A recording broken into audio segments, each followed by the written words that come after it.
The Productive Bite-Sized Entrepreneur, Bite-Sized Entrepreneur Book 2, 24 Smart Secrets to Doing More in Less Time. Written by Damon Brown, narrated by Damon Brown. To Abby, whose smile reminds me of the beauty of life itself. Thank you. In fact, there is no inherent problem in our desire to escalate our goals as long as we enjoy the struggle along the way. Mahale, Shetsin Mahale, flow. How not to be productive. When I wrote The Bite-Sized Entrepreneur, my intention was to arm you with everything you needed to find and trust your passion, and use that direction to create your ultimate side hustle. You and other wonderful readers sent me great feedback about your own personal journeys in entrepreneurship, along with your questions. Lots of questions. I quickly realized that you were hungry for more. I liken it to going to one of those upscale gourmet Vegas buffets. You can sample just about anything and everything that a restaurant has to offer. Once you've tried it all, you know what food you really love. Once you know what you prefer, your next move should be going straight to the restaurant that specializes in that dish. The Productive Bite-Sized Entrepreneur is specially served on a platter. If the first book laid the foundation to ignite your passion, this follow-up is here to help you sustain it. After all, once you make room in your life and grow into your successful side hustle, then your main focus has to be on maintaining and strengthening your business. Your business is always a reflection of yourself. This book will make you a more productive version of yourself. If you're looking for productivity hacks, this is probably the wrong book for you. It's actually my fault.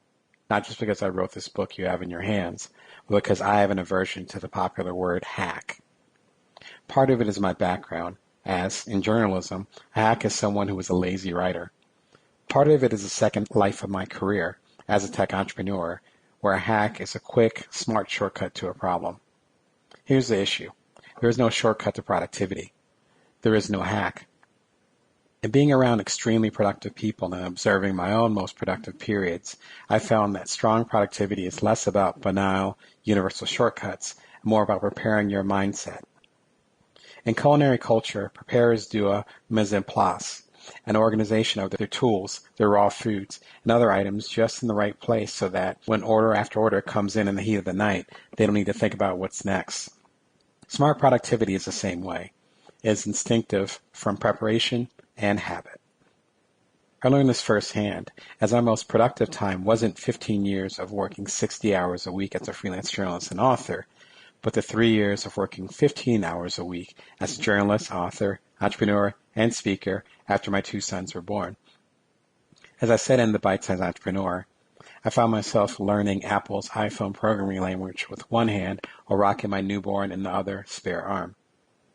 The very limitation of time accelerated my productivity, but I also had the mentality ready to step up my game. To be the most productive, you have to make room for inspiration, set the plate for action, and give patience for recovery. Keep in mind that inspiration doesn't mean waiting until you feel like doing something, but putting in the proper R&D, research and development, so you are likely to find that creative spark and that strategic genius. Setting the plate is keeping obstacles clear of your momentum. Recovery is respecting your own balance, celebrating your progress, and assessing your next move. Being productive every single day is a fruitless goal. To maximize productivity, you have to accept that you will not be able to give 100% every single moment of your life.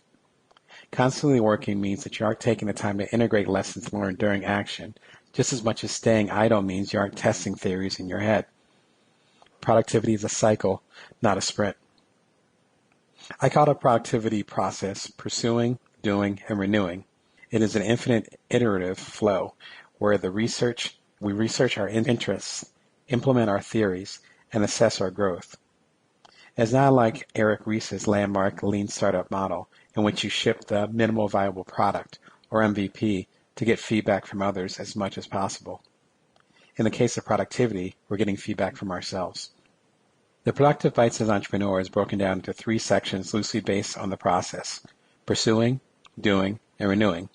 Like the other Bite-Sized Entrepreneur books, you can read the strategies in any order, but your productivity will be much stronger if you go through it from top to bottom. If you're new to entrepreneurial pursuits, it may also be worthwhile reading the original The Bite-Sized Entrepreneur to get a solid foundation for the basics. It'll be indulgent to spend more time laying the groundwork. Sample complete. Ready to continue?